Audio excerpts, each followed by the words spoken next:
Olá para você que está aqui acompanhando o podcast Visão AgroTalk. Esse episódio a gente vai estar trazendo um tema muito importante que preocupa muito o setor bioenergético. Nós vamos falar um pouco sobre os efeitos das queimadas no setor, os desafios, os prejuízos e todo o restante que acarreta, essa situação. Quem está comigo hoje é o jornalista e presidente da Visão Agro, Alex Ramos. Alex, o seu bom dia, boa tarde ou boa noite. Boa tarde, Fábio. Realmente, a Visão Agro sempre atenta aos acontecimentos dentro do segmento do setor sucroenergético e nós não poderíamos deixar de ficar ausente desse assunto, desse problema tão grave que aconteceu no estado de São Paulo, que são as queimadas, Que a gente sabe que a queimada foi abolida há muito tempo e quando isso acontece, para a gente é uma surpresa, Então, mas a gente agora vamos estar conversando com duas pessoas especialistas no setor, que eles possam nos dar toda a informação e possam também nos dar tranquilidade, que é a coisa que a população ultimamente não está tendo, Fábio. Perfeito, Alex. Deixa eu aproveitar o gancho que você puxou para apresentar quem estará conosco aqui nesse episódio. Eu começo por ele, ele que é gestor corporativo da Canoeste, graduado em Comércio Exterior e em Tecnologia de Biocombustíveis. Poupando aqui o currículo extenso, eu gostaria de chamá-lo para a nossa conversa, ele, Almir Torcato. Almir, seja muito bem-vindo. Imagina, eu que agradeço a oportunidade, é sempre um prazer compartilhar com vocês as informações aí, naquilo que nos for útil, a gente está à disposição. Bora para um papo bem legal aí. Perfeito, convido também para participar desse episódio o Sr. José Guilherme Nogueira, que é CEO da Orplana, engenheiro agrônomo pela Unesp, Jabuticabal, mestre em administração de empresas pela FEA-USP, pós-graduado pela FGV e muito mais, que se a gente for ler aqui também, vai chão. José Guilherme, bom dia, boa tarde ou boa noite para você e seja bem-vindo ao nosso Visão AgroTalk. Olá, Fábio, olá, Alex, Almir, a todos os amigos do Visão Agro. É sempre um prazer estar aqui com vocês para a gente falar aqui um pouquinho de um tema tão importante que é esse tema de incêndios. Perfeito, pessoal. Eu gostaria de levantar aqui alguns números, A gente viu que o estado de São Paulo recentemente passou, principalmente o interior, enfrentou aí uma onda de incêndios que deixou quase cerca de 50 municípios em alerta máximo, A situação atingiu muito forte aqui a agricultura local, principalmente os canaviais, com perdas estimadas em mais de 1 bilhão. Eu gostaria de começar falando sobre esse assunto, mas primeiro, eu começar com uma pergunta muito interessante, que aproveitar que nós somos da Visão Agro, um canal exclusivo e também prioriza a informação. O que eu tenho escutado muito nas redes sociais e tal é assim, isso aí é uma prática antiga do setor, isso já existe, isso foram os próprios usineiros que usam dessa técnica para a colheita. Isso é verdade, pessoal? Ainda existe esse tipo de prática? Tá. Zé, deixa eu pegar essa, vai. Bom, pessoal, é o seguinte, acho que é uma oportunidade importante para a gente esclarecer alguns pontos, tá? Em contexto, na década de 90, quando a cana ainda era colhida manualmente, utilizava-se a queima da palha da cana-de-açúcar, o pessoal acha que era queimava a cana, mas queima-se a palha da cana-de-açúcar na época para questão de colheita, era uma prática da década de 90. De 2000 para cá, as tecnologias mudaram. Na nossa região, por exemplo, 100% da nossa colheita é colheita mecanizada, Então a gente não passa mais por isso. Acredito até que colheita queimada é uma dor de cabeça absurda para todo mundo. Item 2, quando a gente fala sempre a questão usineiros, a gente precisa lembrar que o setor sucroenergético ele é composto de 2 agentes, A gente tem a indústria, que é a usina que moe uma matéria-prima, e a gente tem os produtores rurais, produtores de cana, que produzem cana, e entregam essa cana às expensas das usinas para a produção de açúcar e álcool. E quando a gente critica A ou B, a gente coloca tudo num balaio só, como se fosse uma coisa só, mas na verdade é importante a gente entender que o setor sucroenergético hoje, ele tem 2 agentes aí que trabalham para o desenvolvimento da cadeia. Outro item importante, talvez historicamente também, só historiar, o Alex é dessa época, eu sou da nova safra, Alex, mas a gente tem um histórico aí que a gente tem o antigo setor sucroalcooleiro, que era a questão de álcool e açúcar. Depois o setor ele passou para uma modernização e veio para um nome talvez um pouco mais moderno, que é o setor sucroenergético, né? Que era a questão energia, e hoje ele é nomeado e é reconhecido mundialmente pelo nome bioenergético, né? Que tem a questão de energia da biomassa em si. Então, quem em sã consciência queimaria algo no campo que poderia ser queimado na caldeira para produzir energia elétrica? Então, não faz sentido você queimar algo no campo para você deixar de produzir energia elétrica, e aí você tem uma concepção de... meio que não faz sentido. E aí, o que nos choca, que é muito comentário que você falou, é o coeficiente comum que ainda está com uma cabeça registrada na década de 80, 90, que quando tem esse tipo de comentário ou esse tipo de incidente, acaba fazendo comentários talvez de uma realidade talvez antiga, não conseguiu acompanhar o setor como a gente atualizou, né? E aí muda-se muito o conceito. Então, por exemplo, quando a gente fala de cana queimada hoje, a cana queimada em si, ela é uma cana que ela é perecível a partir do momento que ela queima. E às vezes essa queima ocorre e muitas vezes a frente de colheita não está nem próxima, nem planejada, nem programada. Imagina tendo que colher, transferir frente de colheita de lá para cá e o volume de cana que se queima. Então, assim, hoje o setor, os produtores de cana, as unidades industriais, o setor em si não queima cana, e a sociedade precisa, na medida do possível, atualizar esse sistema. Se um dia foi uma prática, beleza, nós estamos em 2024 depois de Cristo, muita coisa mudou de 1980 para cá, tudo se reformulou, a tecnologia está aí, e na nossa região a realidade que precisa passar é que 100% da nossa cana é cana mecanizada, é cana crua, e a gente não queima mais. Acho que esse é importante a gente trazer todo mundo para essa página para trabalhar esse conceito.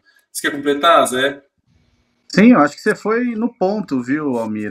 Você foi bem didático aí, mostrando que não é uma prática de manejo mais, que é há mais aí de 20 anos que não existe essa prática, que existia assim, inclusive as variedades que são plantadas hoje, elas não são nem adaptadas a isso, né? Então, por isso que a perda agronômica é muito grande e por isso que, obviamente, ninguém está preparado para isso.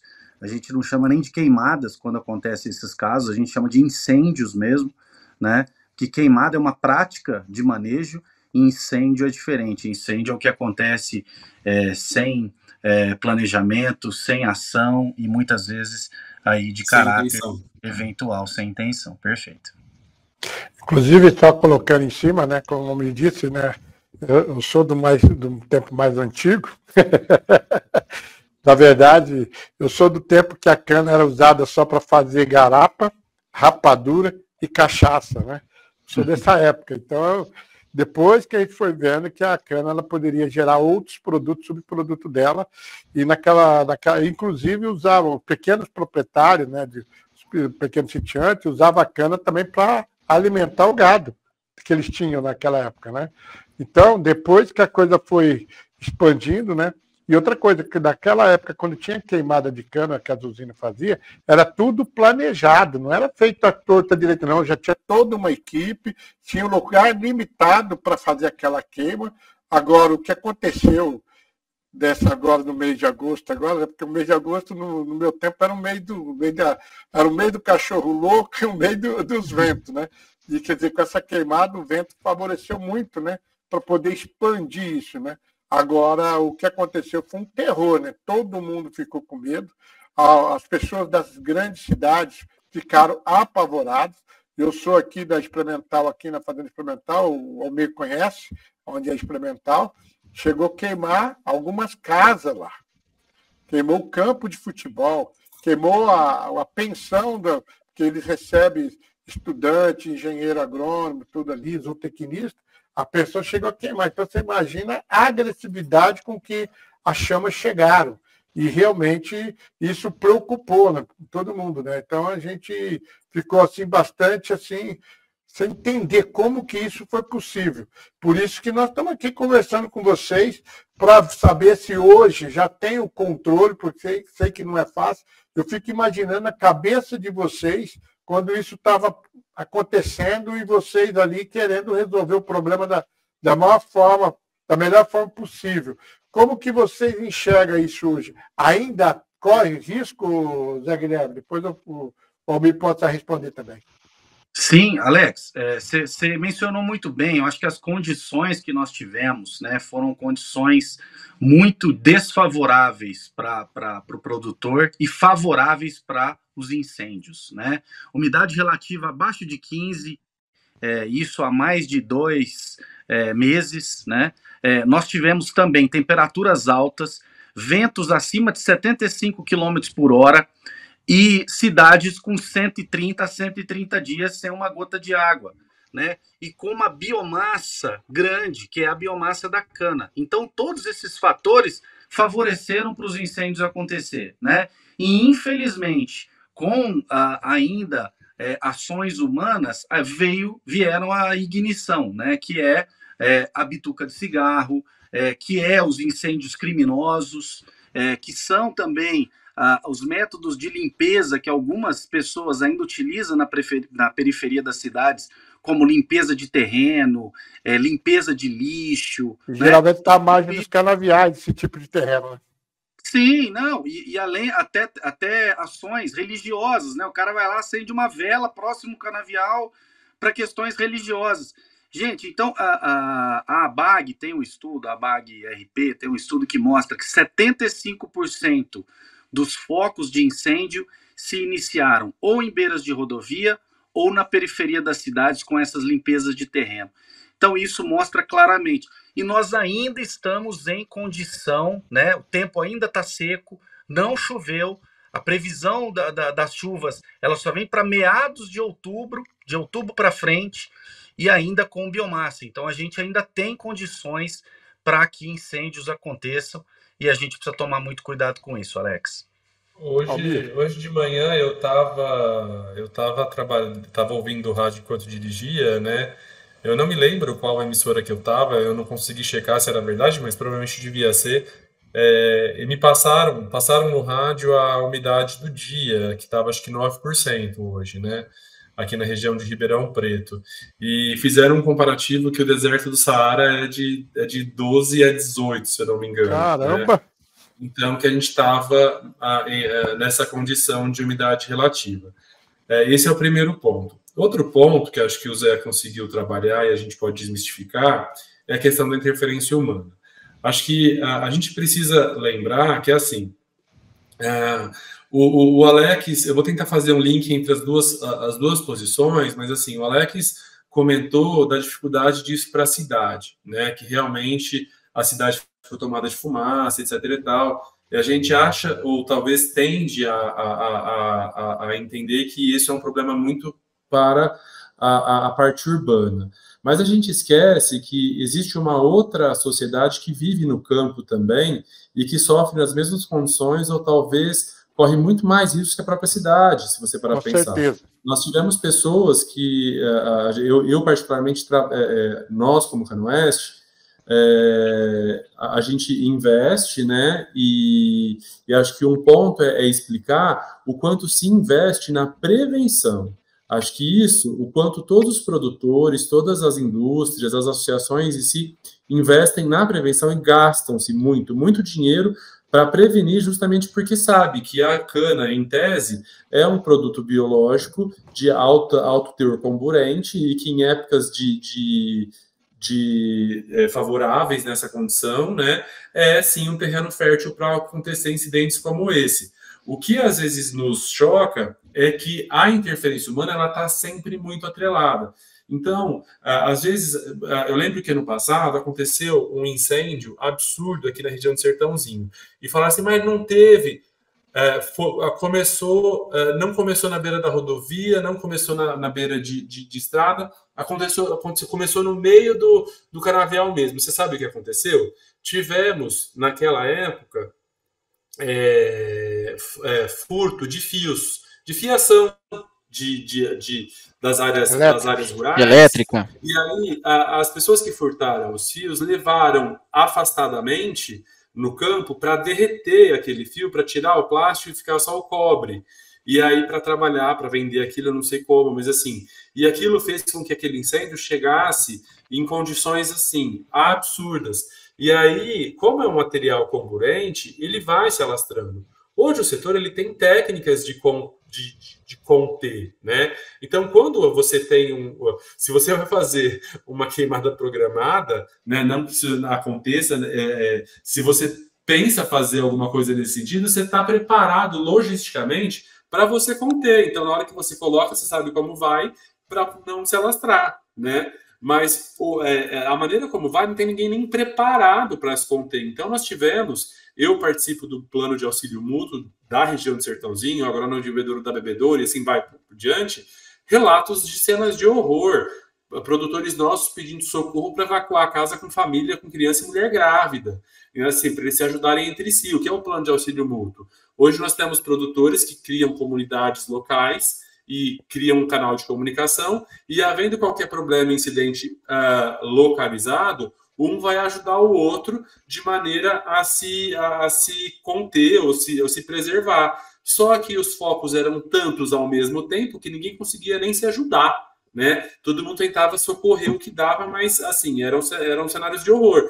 Então, assim, quando a gente fala a população da cidade sofreu muito, eu concordo, eu moro na cidade e realmente teve uma sensação muito ruim, mas a gente também esquece daquele pessoal que quase foi queimado no próprio campo, porque existe uma comunidade que mora ali, muitos produtores rurais moram ali no campo, né, e de certa forma também estão sujeitos a este problema, que é um problemão, e a gente não pode esquecê-los nesse ponto, né, os produtores rurais também sofrem tanto quanto a população urbana e estão talvez até com mais riscos que a própria população urbana. Então, isso mostra, mais uma vez, a falta de interesse do dolo ou de qualquer outro tipo de coisa que a gente pode chamar de querer colocar fogo, como às vezes a gente vê essa condição ou esse entendimento comum que às vezes a gente tem que desconstruir. E essa é uma oportunidade importante. Os veículos de comunicação, vocês, entre outros, trazerem em tela esse assunto e desmistificar,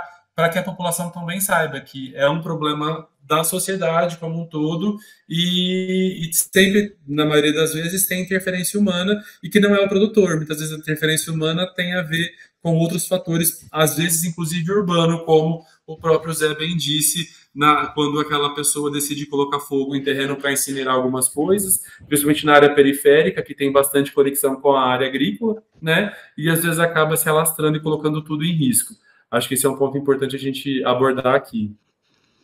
É interessante, Almir, essa bola aí que você levantou, talvez principalmente porque a gente esquece realmente da população, né, das áreas rurais. Né? É muito comum, o senso comum brasileiro, fala assim, caramba, eu abasteço meu carro, vem ali, eu coloco meu açúcar na minha mesa, de onde vem? Não, colheita é 100% mecanizada.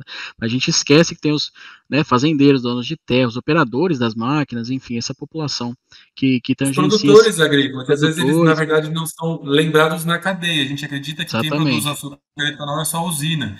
E esquece que usina, sem cana, ela é um monte de ferro, né? Um monte de, como diz uma amiga nossa do conselho, um monte de sucata, secana sucata, e não produz açúcar e álcool. Acho que esse é importante. Tem produtores rurais que produzem cana e entregam a cana para que seja gerado açúcar, etanol, energia e tudo mais. Inclusive, né, Almir, a gente viu depois que apagaram o fogo, quantas máquinas coletadeiras de canas foram queimadas, né? Fora o transtorno também nas pistas, né? Que a gente viu que aconteceu alguns acidentes graves, porque estava intransitável.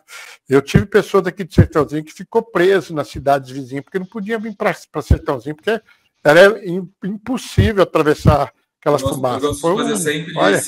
A turma chegou a pensar que era o fim do mundo. Alex, eu gosto de fazer sempre esse ponto. A gente lembra muito. A gente está sempre olhando o reflexo da queimada em pessoas urbanas. Eu acho que esse é realmente porque a maior parte vive urbana. Mas do mesmo jeito que a gente teve pessoas no campo que ficaram ilhadas. Ilhadas mesmo. Ilhadas.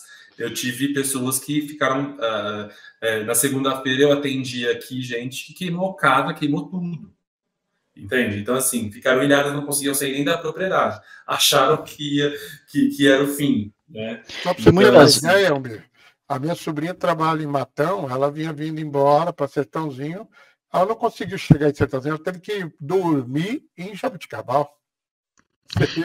Levantando essa questão, principalmente do prejuízo dessa classe, é porque o ganha-pão deles está ali na terra, né? É diferente de nós, que não necessariamente, né, temos ali o nosso produto atingido diretamente, mas já que a gente está falando sobre desafios e prejuízos, do ponto de vista agrícola, do ponto de vista de qualidade do solo, o quão o produtor rural foi afetado, a gente vai sentir isso, né, no bolso, eu digo consumidor final, esse ano, na próxima safra, como que funciona isso? Eu passo a bola para o José Guilherme.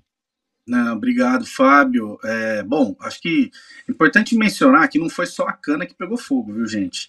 A gente teve diversas outras culturas, então as pastagens, então as áreas de mata mesmo, né? Nós temos um bioma aqui, que é o bioma do Cerrado, onde a gente já tem uma característica de árvores também que ressecam, ficam mais secas também, que acaba tendo essa propensão, né, para pegar fogo, e isso acaba acontecendo. Mas se a gente trabalha em cima, obviamente, das ações de prevenção, não tem dúvida que a gente consegue mitigar e reduzir boa parte do que vem acontecendo. E isso acontece também nos canaviais, né? A gente teve dois grandes impactos, Fábio, Alex e Almir, né, que a gente pôde ver. Um é onde a área que tinha cana em pé e pegou fogo, tá? E aí você tem a redução da biomassa, né? Então, ao invés de você colher aí 70, 80, 90 toneladas por hectare, você vai colher 45 toneladas por hectare. Você vai colher 35 toneladas por hectare, que foi o que aconteceu em várias áreas, principalmente Jabuticabal, Cajuru, Sertãozinho, Guariba, Pradópolis, Piracicaba, né, Olímpia, Barretos, enfim. Teve diversas áreas que reduz pela metade, até mais um pouco do que a metade. Então esse é um efeito. O segundo grande efeito é a queima da palhada. Você acaba queimando não só a palha, mas você queima aquela cana que está em processo de rebrota, de brotação, né? Então aquela cana que está em brotação, ou aquela cana pequena que tinha 1, 2, 3 meses, ela vira pó, dependendo do incêndio, ela vira pó. Você perde um corte e ainda, muitos casos, se o fogo foi muito intenso, você tem que replantar, porque aí a toceira ela foi completamente comprometida. E aí é mais 13, 14 mil reais por hectare que aquele produtor vai ter que fazer de manejo para resolver e conseguir reabilitar aquela área. Então é muito complicado essa situação, nós estamos num momento muito delicado, tá? Nós estamos ainda juntando cacos, tá? Nós não, se a gente falar um número hoje, né, de 90 mil hectares, 100 mil hectares, todo dia esse número aumenta. Por quê? Porque está pegando fogo hoje. Hoje está pegando fogo, ontem pegou fogo, né? Então a gente está com problema, né? Ou melhor, o mês agora de setembro, agora no início de setembro, está pegando fogo. Mês de agosto pegou fogo. Então é um problema muito sério que a gente precisa ter muita cautela. E aí, claro, que a gente vai conseguir ver o real prejuízo, não só de safra, mas também das soqueiras, e aí observar como que a gente vai conduzir isso, Fábio, Alex e Almir. Foi comprometido, né, Almir, a safra desse ano também, Alex, né? Só para complementar, acho que como a gente vai falar com a população em geral, né, para a gente é um assunto muito comum essa questão de soqueira, mas para a grande população, só para exemplificar o que o Zé falou, é que quando nós plantamos canas, a gente investe o primeiro ano no plantio, e essa cana a gente colhe, e a gente aduba, ela rebrota, a gente colhe, a gente aduba, ela rebrota, a gente colhe, e isso acontece por 6 cortes, 5 cortes. O que acontece? Quando você investe, você investe inicialmente esses 13, 14 mil reais por hectare, e você tem planejado amortizar esse investimento em 5, 6 colheitas. E quando, às vezes, por exemplo, o que aconteceu com esse incêndio, o fogo que pegou na palhada, a cana já tinha sido colhida, por exemplo, o fogo, ele normalmente é na palha. Quando a cana ela está aqui, o fogo acontece, a maior parte do calor fica acima do solo. Quando o fogo é na palhada, ele fica muito na base. E aí você acaba atingindo o sistema radicular, ou seja, aquele investimento que você fez de 13, 14 mil reais por hectare para você amortizar em 6 portes, talvez ele não vai brotar ano que vem. E isso faz com que você tenha 2 prejuízos ainda, né? Sem contar aqueles que já tinham até feito os tratos para colher para a próxima safra. E aí, o problema é um pouco maior, porque quando você tem que reformar, na maioria das vezes a cana ela não está pronta para o ano que vem. O plantio é de 18 meses, então para a safra 25, 26, a gente não teria, pode ser que não tenha cana dessa área que foi atingida. Então ela só teria, essa cana só entraria, na verdade, daqui a 18 meses para a safra, nessa safra 26, 27.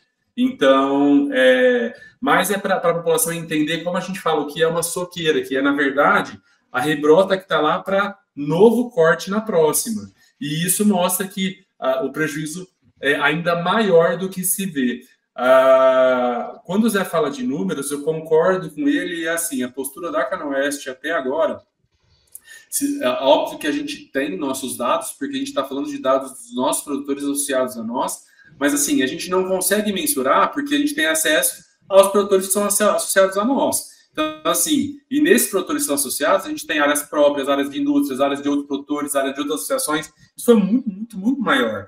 E agora, a gente, quando ele fala catacaco, a gente colocou uma regra aqui, falou assim, pessoal, a partir de agora, vamos focar e ver de reconstruir esse pessoal. Chega no campo, vê se precisa roçar, se não precisa roçar, se precisa adubar, se não precisa adubar. Vamos tentar, porque assim, a notícia que a gente quer ter na próxima live que a gente for ter, é tipo assim, olha como, Alex, Almir, Zé Guilherme, vem contar como o setor se recuperou e como a gente saiu de um problemão e a gente virou e saiu dessa condição, né? Acho que esse é importante a gente trabalhar e tentar olhar com um olhar otimista de que produtor ele tem que ter fé mesmo, sempre teve sujeito a questões climáticas, é um problemão, o que a sociedade puder auxiliar no sentido de apoiar e o governo no aspecto de entender o processo como um todo e não criar umas leis absurdas lá que às vezes foge do nosso dia a dia, já está de muito bom tamanho, a gente agradece e conta com isso, aliás, né, para que a gente consiga desenvolver a cadeia e conseguir prosperar como a sociedade como um todo, né? O campo depende da cidade, assim como a cidade depende do campo, né, Alex? Verdade, verdade. Inclusive, Almir, eu estive conversando com alguns gerentes industriais e também do setor agrícola, como que eles vão fazer, se dá para recuperar essa perca da cana queimada. Ele falou, Alex, nem tudo a gente tem que correr para colher, porque senão a gente vai perder uma boa parte. Isso procede mesmo, Zé Guilherme? Procede mesmo, Alex, é isso mesmo. O Almir até tinha comentado antes, é o seguinte, aquela cana que foi acometida pelo incêndio, né? Se ela fica 7, 8 dias sem colher, você tem já ali fungos e bactérias deteriorando aquela cana, né? Então começa a deteriorar. Comprometida. Começa a ficar comprometida, aí começa a ter um processo fermentativo na própria cana, né? E aí na hora que você leva essa cana para a usina, aí você tem, para melhorar o processo de fermentação, para você ter mais álcool, você tem que colocar antibióticos, você tem que colocar outros produtos para auxiliar no processo fermentativo. Aí então encarece, né? Gera um problema em cadeia, aí custa mais caro para fazer o etanol, aí a cristalização também, ela fica comprometida. Então são vários itens, não só a queima da cana, né, a perca da cana, propriamente dito, mas também na fase industrial, porque a matéria-prima já é uma matéria-prima ruim, porque, volto a dizer, as biofábricas hoje não estão preparadas para receber cana queimada. Isso foi há 15, 20 anos atrás, não existe isso mais, né? Então, quando acontece isso, acaba tendo todo esse desgaste, todo esse impacto aí econômico que a gente tem visto, Alex e Rafa. Almir. Sim. Eu gostaria. O Zé já respondeu, essa parte aí já estava. Eu queria levantar uma. Porque às vezes eu vou ter alguma coisinha no fundo aí. Não, eu concordo 100% com o Zé. E quando ele fala dessas horas, o protocolo geral é esses dias. A gente trabalha numa métrica aqui, quando não é esse tipo de incêndio que aconteceu nessas proporções, a gente tem um limite de 30 horas aqui. Então, se acontece algum problema com algum produtor, a gente luta, briga fortemente aqui para conseguir fazer que essa cana chegue em menos de 30 horas para a moenda, né? Então, porque a gente sabe justamente de todos os impactos que isso acontece na matéria-prima, inclusive na qualidade da produção de açúcar e álcool. O sistema é um sistema de fluxo contínuo. Você imagina, de repente, eu gosto de fazer essas análises, mas acho que é um perfil meu. A gente tenta, como a gente trabalha com o grande público, né? Imagina você fazendo um bolo em processo, né, não embatelado, de repente vem um copo de farinha queimada. Obviamente você tem que mudar todo o processo a gente está falando de açúcar, estamos de clarificação, entre outras coisas, que envolve muitos ajustes tecnológicos e industriais para você conseguir utilizar aquela cana queimada na produção como matéria-prima para a produção de açúcar e álcool. Então, acho que é muito importante isso. E concordo com o Zé Guilherme, não tenho nada a completar, foi perfeito, assim. Deixa eu levantar. Essa queimada que deu da cana também prejudicou outros subprodutos, né? Porque a cana não é só o etanol, né? Você tira o bio, você tira a vinhaça, você tira um monte de subproduto, ficou comprometido, como a própria palha, que muitas vezes é usada para queima da caldeira. Entendeu? Então, quer dizer, realmente... Sem dúvida. Se limita só na... Alex, o que viria, você pode cortar no meio aí 50% a menos. Cara, não é brincadeira, né? Não é brincadeira. Outro ponto também que é importante a gente trabalhar, que às vezes é uma questão conceitual, que a gente discute e às vezes vem algumas perguntas nesse sentido, até talvez, é óbvio, por falta de informação, ou talvez a gente vive isso 24 horas, 25 horas por dia, 32 dias por mês, 400 dias por ano praticamente, considerando as horas que a gente está dormindo, mais sonhando com o negócio, né? Que assim, o setor ele é muito dinâmico, né? O setor energético ele é muito dinâmico e o mercado ele é muito volátil. E todo mercado muito volátil ele tem grandes especulações, né? E quando há especulação, a especulação não é boa em nenhum ponto. Nem para a hipoespeculação, aquela baixa, e nem a hiper, que dá aquelas variações, e às vezes a gente está sujeito a alguns impactos, talvez não muito positivos, econômicos, a gente pode falar. Quando a gente fala de impacto econômico, a gente trabalha o impacto econômico no seguinte questão: investimento que precisava ser investir e o que vai precisar investir. Acho que isso é um custo a mais do que tem na produção que a gente estava contando aí na grande média. A gente está vendo algumas notícias, e até engraçado, a gente deu algumas entrevistas em relação a isso quando fala, e a gente tenta passar a visão real, mas às vezes acaba tendo um viés um pouco peculiar, não quero criar nenhuma polêmica em relação a isso, mas em relação ao impacto que vai ter na população geral. Vem-se falando de que agora o etanol vai aumentar, agora o açúcar vai aumentar. Eu acho que a gente tem que entender o mercado como um mercado dinâmico. E não é só o mercado do açúcar e do etanol que acontece isso, é uma questão de cadeia. Então, por exemplo, o etanol, é importante a população entender que o que aumenta é o custo de produção. Muitas vezes o preço do etanol está atrelado à questão do petróleo. Quem aqui faz a conta de 70% do preço do etanol na gasolina? Então, assim, não adianta. Então, assim, não adianta a gente colocar a culpa no setor de que agora o setor vai inflacionar alguma coisa. O mercado é dinâmico. Então assim, havendo demanda, o preço aumenta. Não havendo produto, o preço aumenta. Havendo maior quantidade de produto, o preço tende a equilibrar. Então, assim, e quem produz açúcar não é só o Brasil. A gente tem outros players no mercado que produzem açúcar. E o preço do açúcar mundial está atrelado à produção mundial. Nós somos um grande player, um dos maiores. Mas tem outros países também que produzem açúcar. Às vezes a gente pode ter uma quebra aqui, mas às vezes a gente pode ter um superávit no país vizinho que pode compensar, pode não compensar. Então, assim, falar agora, como às vezes os jornalistas estão nos cobrando sobre os impactos econômicos na questão inflacionária, seja de transporte, seja de preço de energia ou de produtos, energia que eu falo calórica, né? A caloria do açúcar no alimento e tudo mais, eu acho precipitado, porque a gente às vezes quer criar algumas celeuminhas e depois acaba olhando esse viés como se fosse o produtor rural aumentando a remuneração, o custo por conta de tudo isso. E isso não está ligado diretamente, isso é uma questão de mercado. Acho que é importante também um ponto para a gente trabalhar. Fábio, deixa eu só fazer uma pergunta para ele aqui. Fazer um comentário. Semana passada, a Visão Agro recebeu uma comitiva de indianos aqui. E eles falaram sobre a repercussão que deu essa queimada fora do Brasil, principalmente na Índia, que é um produtor de açúcar e álcool. Então, eles falaram que realmente a coisa foi feia assim, para o Brasil, né? Que deixou até os outros países preocupados em termos de produtividade. E isso, vocês entendem que realmente a repercussão lá fora foi bem negativa, Mir? Eu vou passar a bola para o Zé Guilherme, mas eu vou fazer um comentário e eu vou passar para ele.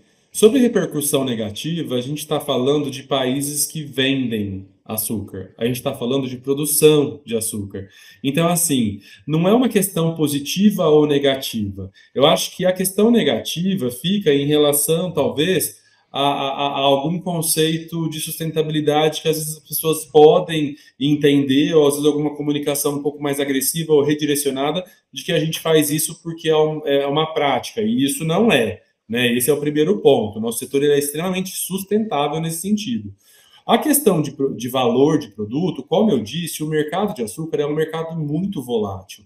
Então, assim, a gente está falando, é uma commodity que todo mundo consome, o mundo inteiro consome. E tem alguns países que produzem. O Brasil ele é um dos maiores produtores de açúcar. Só que a gente tem um respiro aí que os outros países talvez não tenham. Quer dizer, alguns têm em menos desenvolvimento, que é o etanol. Então, a matéria-prima é a mesma, a gente produz açúcar e etanol. Então, se tiver muito açúcar no mundo, eu posso virar a chavinha para ir para etanol, tá tudo certo, se o açúcar estiver baixo. Então, assim, tá todo mundo muito preocupado, vou falar a minha humilde opinião, tá muito, muito preocupado porque todo mundo está querendo ganhar dinheiro, ou, na verdade, ganhar dinheiro no bom sentido, mas, assim, preocupado com a precificação do açúcar em relação ao mercado. Então, não é uma questão única, exclusivamente econômica. E a gente tem players e traders muito grandes que compram açúcar de diversos lugares e vendem para diversos lugares e fazem negócio com isso. Então, a variação de preço é negocial e você precisa estar atento ao mercado para você se regular e fazer o melhor negócio sempre. Então, por isso que eu estou falando, é uma condição mais estratégica e por isso que está todo mundo preocupado, porque é uma decisão estratégica e precisa saber exatamente como está, para a gente não hipervalorizar, mas também para não hipovalorizar uma condição que é de mercado. Então, acho que é isso que é o meu ponto de vista. Eu sou um pouco mais centrado nesse ponto e que as coisas precisam se regular ainda. Agora, tá muito cedo para a gente chegar nesse posicionamento. Não, é legal esse comentário do Almir, até porque traz aí esse funcionamento do mercado e a dinâmica do mercado. Mas certamente não tem dúvida que os indianos estão preocupados com o preço, não tem dúvida que os tailandeses também estão, e nós também estamos, né? É claro que o que a gente precisa deixar claro, né, foram os fatos relevantes que ocorreram. Esse é um fato relevante? Muito. As queimadas na Amazônia é fato relevante? Muito. A queimada no Pantanal é fato relevante? Muito. Então a gente tem as queimadas na União Europeia, no Pantanal. O clima de monções da Índia. O clima de monções da Índia também é um fato relevante. Exato. São os efeitos climáticos que a gente acaba tendo. Agora, o que a gente precisa lutar, e o etanol nosso, da cana-de-açúcar, pela baixíssima intensidade de carbono, e aí ele ganha de qualquer etanol, ele ganha de etanol de milho, ganha de etanol de mandioca, ganha de etanol de tudo, até pela baixíssima intensidade de carbono que ele tem, né, para o processo de descarbonização. Porque quer queira, quer não, gente, esse efeito desses incêndios, dessa forma, tem sido mais recorrente a esse ambiente mais seco, mais duradouro, 130 dias sem chover, ventos fortes e mudanças climáticas, né? E a gente precisa disso, precisa que o etanol auxilie nesse processo. Só que, infelizmente, o etanol está sendo impactado com esses incêndios. Então, a gente precisa mostrar, não só dentro do Brasil, mas fora do país, né, que esses incêndios catastróficos dessa natureza são oriundos da mudança climática, não tem dúvida, e que o etanol pode ajudar e muito nesse processo, que o etanol descarboniza. Só que aí não adianta o Brasil fazer a parte dele e os Estados Unidos e a China, que são os grandes emissores de CO2, não fazerem. Né? E eles precisam, né, nos auxiliar nisso. É lá que precisa descarbonizar o grande volume. E, claro, aqui dentro também. Então, o etanol ele precisa, sim, correr o mundo. Né? Para vocês terem uma ideia, a Colômbia começou com veículos flex ano passado. Né? Nós estamos com veículos flex desde 2003. Não se vendia veículos flex na Colômbia. Por quê? Porque não tinha etanol. Na Austrália não se vende veículos flex. Né? Então, tem muitas regiões produtoras de cana que poderiam descarbonizar o planeta, que poderiam estimular a venda de etanol, a produção de etanol, para que isso se torne uma commodity ainda mais globalizada, e principalmente na China, Estados Unidos tem, mas ainda é boa parte oriundo do milho, né? Que poderia também ser do etanol de cana, ali da região de Lusiânia, da Geórgia também. Então a gente tem um trabalho grande para fazer, com uma agenda externa e uma agenda interna. Então, claro que com esses efeitos, aí certamente todo o mercado está de olho sempre no Brasil, como principal player na produção e na exportação de açúcar, e aí, claro, que está todo mundo economicamente louco para ver os efeitos que estão acontecendo, Fábio, Alex e Almir. Perfeito. A gente está se encaminhando para o fim do nosso episódio, mas ainda tem um tema que eu gostaria muito de levantar. A gente falou aqui muito sobre a talvez invisibilidade desse produtor rural, né, do que as pessoas não notam, ou talvez não façam ideia, né, quando eu digo senso comum, da necessidade e do alerta e do sufoco que essa classe toda, né, passou. E aí, justamente para dar um contraponto para isso, qual que são, aproveitar que nós estamos falando aqui com um representante, né, de uma organização, da Aurplana e também da Canoeste Associação, pessoas, né, grupos que defendem os interesses dessa classe. Como que o produtor rural pode se assegurar que a voz dele será ouvida nesse sentido, que ele terá segurança para trabalhar, que ele terá uma perspectiva de um novo começo, depois de tudo isso que vem acontecendo? Passo a bola para o Almir. Obrigado, hein? Eu acho que é assim. Bom, primeiro, a gente tem que dividir as frentes de trabalho. Eu falo isso porque estou com um colega que ombreia questões diversas aqui, que é o Zé Guilherme, e a gente tem que entender que o produtor ele tem algumas frentes de trabalho. A primeira frente é a frente operacional. Então, assim, o atendimento para o produtor em si, a associação, ela trabalha um conceito de prestação de serviço direto, de assistência, de entrega de soluções, de trabalho diversificado para aquilo que tem a ver com o campo, né? Então, tudo que ele precisa no campo, a solução a gente entrega. Entrega como? Ou a custo zero, ou a custo muito, muito, muito baixo, que viabiliza o custo de produção dele, fazendo ele ser mais eficiente. Ele tem problemas burocráticos? Ele tem. Ele vai precisar contratar um escritório jurídico que vai cobrar muito para que ele possa ter a defesa? Não, através da associação, ele tem todo o amparo jurídico legal, que trabalha os aspectos ambientais e tudo mais para deixar ele seguro nessa condição. Outro aspecto, a gente tem um aspecto talvez tão relevante quanto, eu não digo mais, porque assim, também envolve custo de produção, que é o aspecto institucional. O institucional é feito, mas de que maneira? O Zé está aqui. Veja, nós como associação, a gente olha da porteira para dentro, que é para estruturar o produtor dentro das atividades agrícolas dele, que contempla a produção de açúcar, para a produção de açúcar, álcool, energia e tudo mais. Só que a gente tem um olhar que forma talvez uma como chama aquele negócio que passa areia no meio? Uma ampulheta? Assim, exatamente, a gente está olhando da porteira para dentro, aqui como associação, só que a gente tem a Aurplana olhando da porteira para fora, que é pegando os benefícios institucionais e políticos e trazendo para dentro da porteira. O que são esses benefícios institucionais e políticos? é trazer um conceito de defesa dos interesses nos aspectos globais.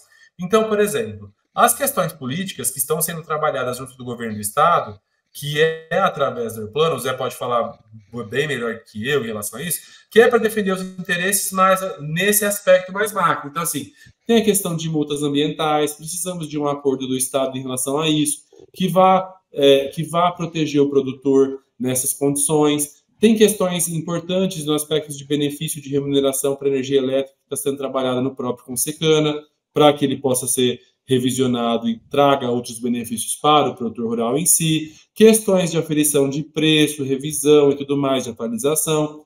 Então, são aspectos políticos que aí, na verdade, a gente está falando com outro órgão, outra organização.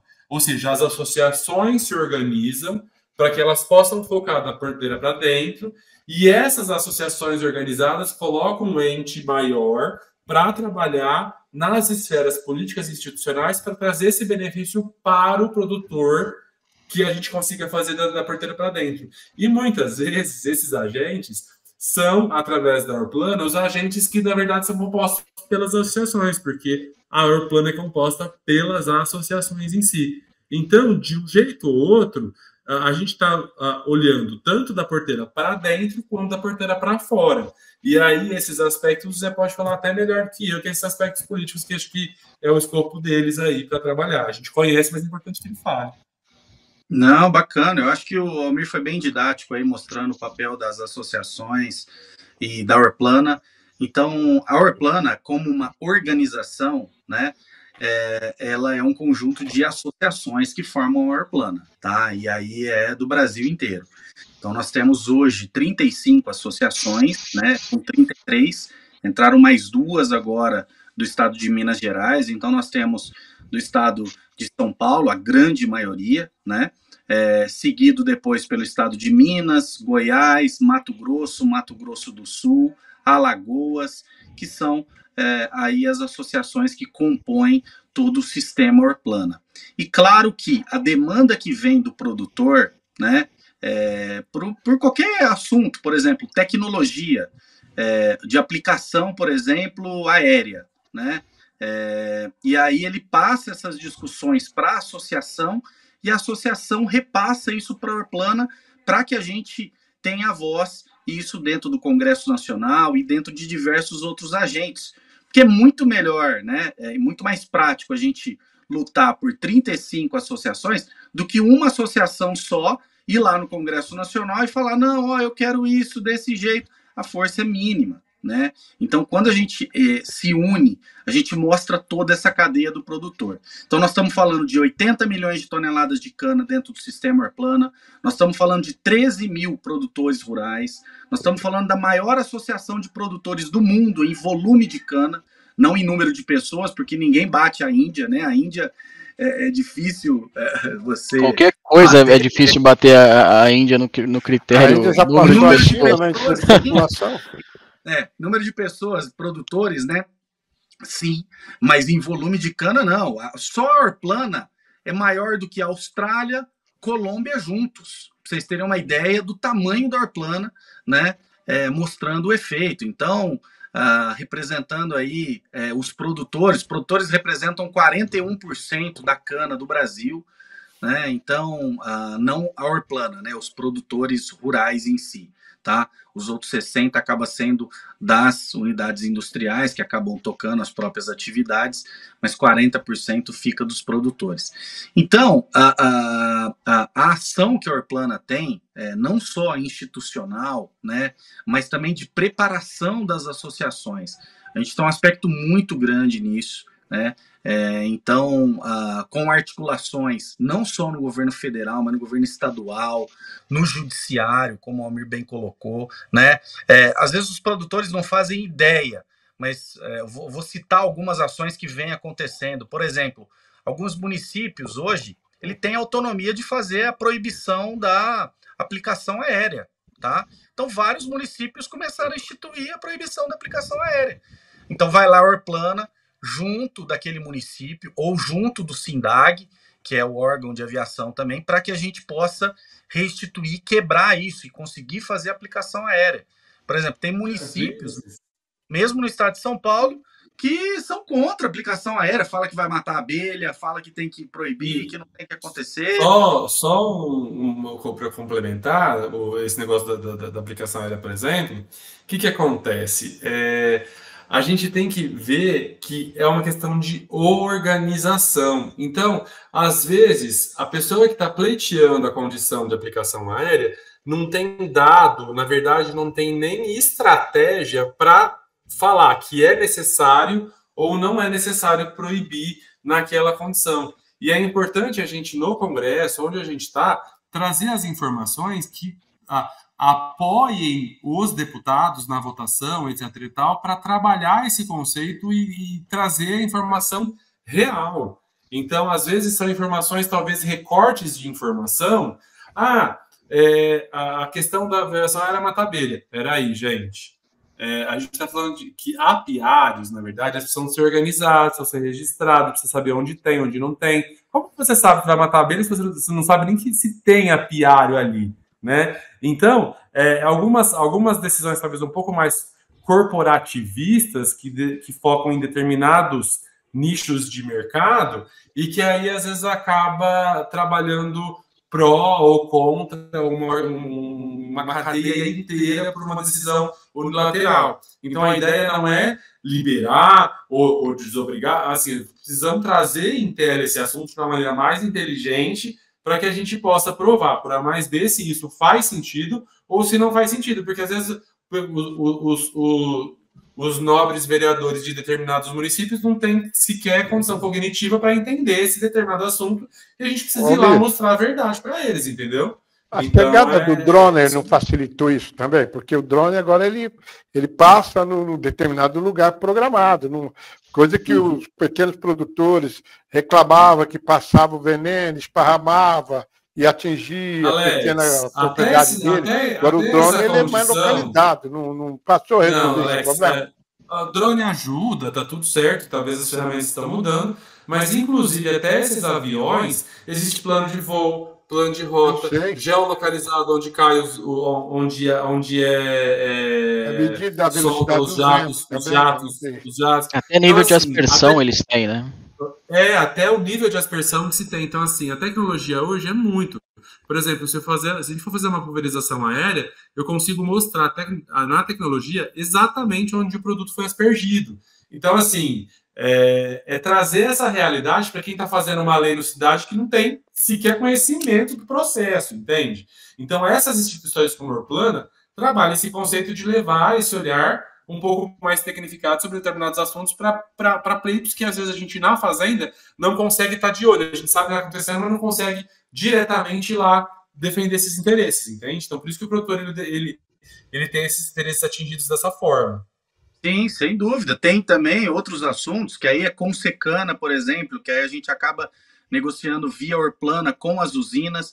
Então, a gente tem a interface da Orplana com usinas, com o Ministério Público, com os governantes. Em cada esfera, a gente tem ações e discussões para trazer aqui não só os deveres do produtor também, né, mas deixar claro como que esse processo fica muito transparente para que a sociedade entenda o papel do produtor, entenda o papel econômico que o produtor faz, para que a gente consiga desenvolver ainda mais o nosso negócio e a nossa cadeia. E esse é o papel da Orplana, é defender o produtor, ganhar em sustentabilidade, dar sustentabilidade para que ele possa desenvolver as suas atividades e conduzir aí um setor ainda mais forte e mais equânime para o nosso Brasil. Um público que precisa ser ouvido, né, Alex? Gostaria de ouvir você. Verdade, né? Por falar do público que precisa ouvir, eu lembro de um projeto da Cana Oeste sobre prevenção contra incêndio. Como está isso? Você lembra, Almir? Esse projeto que você já é uma realidade hoje, né? Apita todo minuto aqui. Não preciso nem lembrar, ele lembra. Então, na verdade, a gente foi pioneiro há alguns anos atrás, você teve aqui no lançamento. Quer dizer, é uma coisa que vocês já estavam prevendo, né? De caso ele precisasse, você já tinha mapeamento de tudo, né?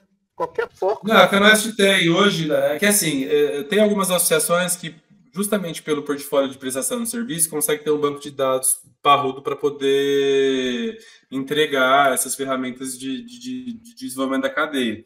Então, na nossa região, nós temos a associação, hoje, ela tem dados 100% dos produtores, 100% das propriedades, a gente conseguiu geolocalizar todas as áreas, e o sistema de monitoramento hoje ele tem um acompanhamento de satélite que trabalha essa informação. Assim que tem um foco, eles são informados para que eles possam se ajudar, e a gente trabalha o plano de auxílio mútuo, que é aquele que eu comentei, para que os produtores das proximidades se ajudem e se desenvolvam. Mas isso mostra a organização da cadeia, né, e do investimento na prevenção. Então, por isso que precisa o setor, a sociedade, o governo, a federação, o próprio do município também, né, o poder público do município, entenda de fato o que é o setor antes de exigir qualquer coisa para saber se faz sentido ou se não faz sentido. Eu acho que é importante a proximidade de todos esses entes com a cadeia através das organizações de classe para poder trabalhar de uma maneira assertiva e proativa, né? Chegamos ao final aí já, Fábio. Eu tenho mais alguma pergunta? Perfeito. Não, eu gostaria de agradecer, claro, a presença de todos vocês, começando pelo senhor Alex, também José Guilherme da Orplana e Almir Torcato, né, da Canoeste. Obrigado pelo tempo de vocês. Eu acredito que o nosso ouvinte ou a nossa ouvinte está muito bem servida de informação aqui nesse episódio e que, por favor, você que está nos ouvindo, ajude-nos a combater a desinformação. Eu acho que isso é um ponto crucial para que a proposta desse podcast, acho que é levar informação com credibilidade.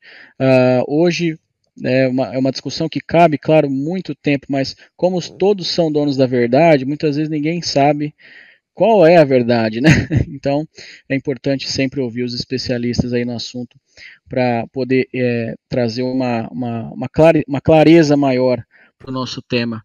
Almir, obrigado pelo seu tempo aqui conosco. O seu recado, o seu breve recado final, por gentileza. Eu acho que você foi categórico. Na verdade, é combater a desinformação. E a gente lembrar, né? Nossa, que legal. A tecnologia, a rede social deu voz a todo mundo. Nossa, que ruim. A tecnologia, a rede social deu voz a todo mundo, né?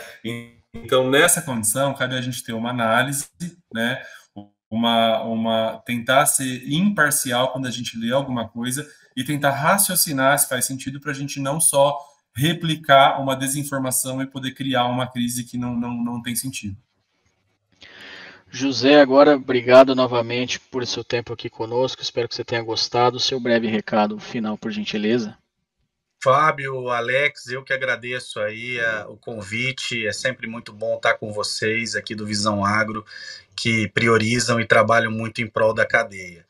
E eu acho que o Almir foi muito, né, direto quando fala de desinformação, que esse sim é um ponto crucial e a gente sim precisa trabalhar em prol do nosso agronegócio, da nossa cana, ainda mais, né? Eu acho que o que a gente faz é bastante, mas precisamos fazer ainda mais, né? Precisamos comunicar ainda mais a sociedade junto ao nosso agro, né? A gente ainda tem lacunas grandes de comunicação, grandes ruídos de comunicação, artistas, a gente percebe pessoal com uma dicotomia entre agronegócio e meio ambiente. Então isso, gente, em 2024 não é para existir isso mais, né? Eu acho que são pontos que não dá para a gente ter essas dúvidas mais. Então precisamos deixar isso muito claro e com a comunicação, com o que vocês da Visão Agro fazem, isso vai ajudar muito a gente a desenvolver aí um setor mais forte e uma canavicultura muito mais intensiva ainda. Obrigado aí. O setor se transforma e a gente tem que se transformar também, né, Alex? Verdade, né? E a Visão Agro entende isso, né? Então, quando as coisas acontecem, a gente vai atrás de buscar a informação, a verdade acima de qualquer coisa, e nada melhor de buscar os especialistas, né? Que entendem do riscado e sabem o resultado de cada coisa. Por isso que hoje nós estamos recebendo aqui a visita do Almir e do Zé Guilherme, que são especialistas na área do setor de cana, né, porque são representantes dos fornecedores de cana, e a gente sabe que eles realmente iam falar tudo o que de fato aconteceu e quais é os prejuízos que realmente a cadeia teve. Muito obrigado pela presença do Zé e do Almir, e nós da Visão agradecemos, e eu também quero aproveitar também me despedir e agradecer aí pelo brilhante trabalho que você fez, viu, Fábio? Muito obrigado, pessoal que nos ouve, né, que está nos ouvindo agora. Eu gostaria de convidá-los para seguirem as redes sociais da Canoeste, sigam as redes sociais da Aeroplana também, e sigam a Visão Agro, @ Visão Agro Oficial. As redes sociais vão estar todas na descrição aqui nesse episódio, tá bom? Muito obrigado pelo tempo que você passou aqui conosco, e novamente aos convidados e ao meu querido amigo Alex, muito obrigado. Até a próxima!